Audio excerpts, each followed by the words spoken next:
twistpromo.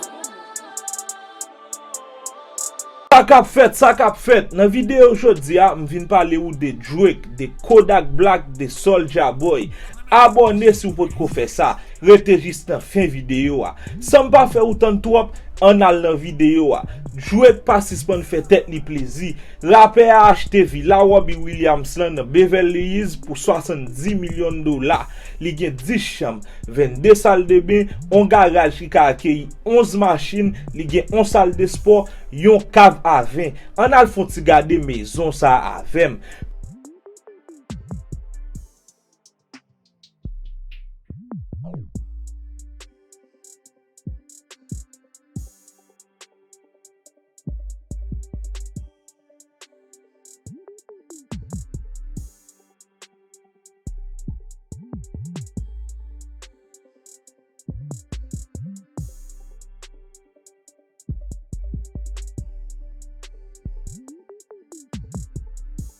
Kodak Black participant fait parler de lui, artiste la prend bal Los Angeles, semaine passée il a dernier album qui c'est Back for Everything qui écoule 60 000 exemplaires dans première semaine là.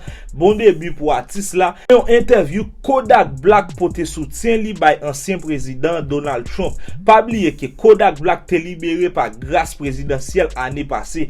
Artiste là fait comprendre c'est plus vieille décision que peuple américain prend pour pas réélire ancien président. Entendez.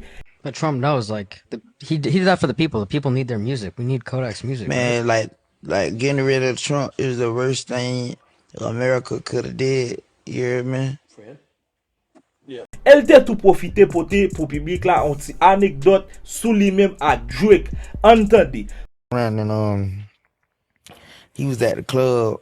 He shut the whole club down and stuff like that. And the club went on their Instagram was like, what private city? party. What city was the this? club was closed tonight. What city? Miami. Oh, Miami. And they called it like, oh yeah, Drake say like you on the stuff, so tell Kodak come. And tell Kodak come to the club. Drake shut the whole club down, made it a private party, and told me to come and stuff like that. I be chilling and shit like that. So we pull up to the club, Drake back there, going this session and shit like that. Dude he get mama homeboys and stuff like that, like 10,000 piece to throw, whatever, 10,000 piece to throw and shit like that. Whatever, we chilling. He on the laptop gambling on the little state shit. You know what I'm saying? Whoa. At the club? Yeah, the club. On the laptop? Yeah, the club gambling on the laptop. Yeah, for He's sure. getting wins and giving out the boys' bands? Yeah. Souljaboy fâché parce qu'il y allé la banque pour lui faire un retrait 100 000 dollars. Banque l'en dit c'est 30 000 dollars seulement li ka prend. On a regardé ensemble dans un petit bout de vidéo.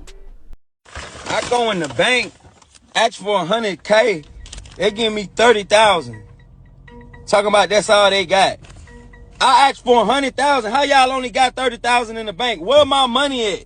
Make it make sense. Nouveau sur channel là, bien pas quitter le son pas abonner, like, commenter et puis partager vidéo ça. Pas oublier cliquer sur cette cloche là pour qu'à premier monde qui voit vidéo nous yo les yo lagé.